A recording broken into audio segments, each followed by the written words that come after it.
దేవునికి స్తోత్రం. అందరికీ నా హృదయపూర్వక వందనాలు. Praise the Lord. దేవుడు మిమ్మల్ని మీ కుటుంబాన్ని దీవించి ఆశీర్వదించును గాక. ఈరోజు దేవాదేవుడు మనందరి కొరకు తెలియపరుచుంటే గొప్ప అద్భుతమైన చక్కటి వాక్య సందేశం మాటలు మనం విందాం, ధ్యానం చేద్దాం.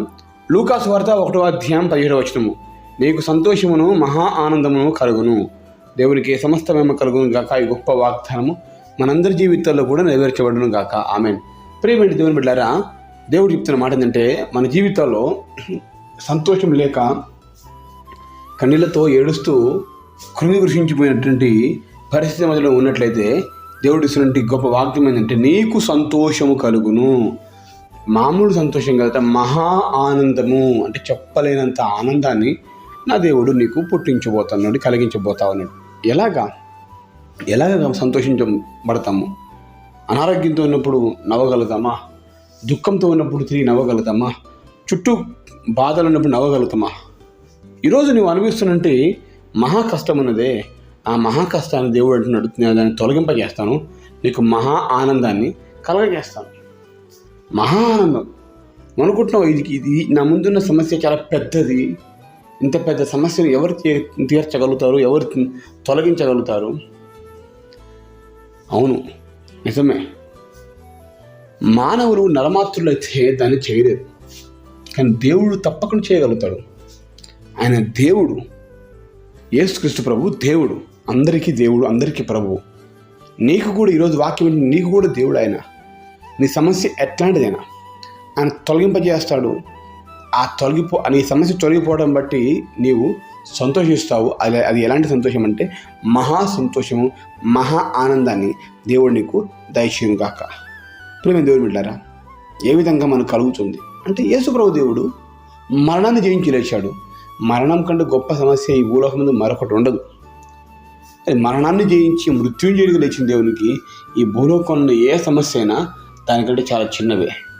అంటే ఆ అనుభవం ఆయనకున్నది. మరణాన్నే జయించి ఆయన దేవుడు కనుక ఆయన నమ్మిన ప్రతి ఒక్కరికి కూడా దేవుడు తప్పకుండా విడుదల దయచేస్తాడు, తప్పక సహాయం చేస్తాడు. ఈరోజు నీ చుట్టూన్న సమస్యలు, నీకు నుండి బాధలు నిన్ను ఇబ్బంది గురి చేసి ఇంకా కృంగదీస్తుండొచ్చు. వాటిని గురించి ఆలోచిస్తూ ఇంకా మనం బాధపడుతూ ఉంటాం. కానీ దేవుని గురించి దేవుని వైపు చూడు, దేవుని సన్నిధిని ఆశ్రయించు, సమస్యల వైపు చూడకు. సమస్య ఉన్నది లేదని కాదు, ఖచ్చితంగా సమస్య ఉన్నది. కానీ ఆ సమస్యను దేవుని వైపు చూడు, దేవుణ్ణి ఆశ్రయించు.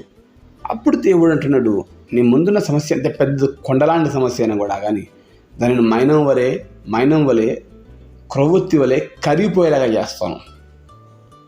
బాధపడ మాకు, ఏడుస్తూ కూర్చొని సమయాన్ని వృధా చేసుకో మాకు. దేవుని వాక్యాన్ని బట్టి ధైర్యం తెచ్చుకో. దేవుని వాక్యం మనకు సహాయం చేస్తుంది. నీ ముందున్న సమస్య ఒక పెద్ద అనారోగ్యం, అదొక పెద్ద కొండ లాంటిది. ఆ అనారోగ్యం ఉండని బట్టి నవ్వలేకపోతున్నావు, నలుగుట్లో తిరగలేకపోతున్నావు, తలెత్తుకోలేకపోతా ఉన్నావు. ఎక్కడ కూర్చుందామని, ఎక్కడుందామన్నా కూడా ఆ సమస్య, అనారోగ్యం నిన్ను వెంటాడుతూ ఉంది. ఆ బాధ నిన్ను కృంగదీస్తూ ఉన్నది. దానివల్ల మనం ఏం చేయగలుగుతాము? ఏం చేయలేము.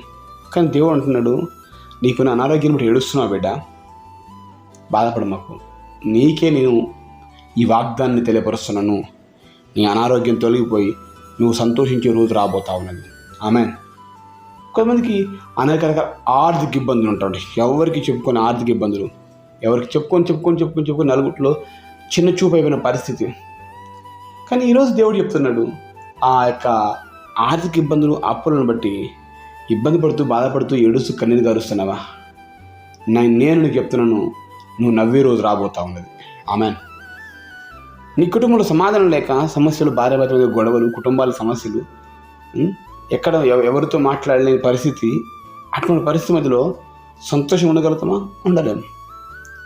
మరి దేవుడు చెప్తున్నాడు, తిరిగి నేను నీ ముఖంలో నవ్వులు పుట్టించబోతాను, సంతోషాన్ని కలగజేయబోతాను. నీ కుటుంబంలో ఆనందం, నీ పరిశ్రమలో ఆనందం. నీ జాబ్ లేక ఏడుస్తుండొచ్చు, దుఃఖపడుతుండొచ్చు, వివాహం కొరకు ఎదురు చూస్తూ వివాహం జరగట్లేదని ఏడుస్తుండొచ్చు, లేదా పిల్లలు పుట్టట్లేదని ఏడుస్తుండొచ్చు.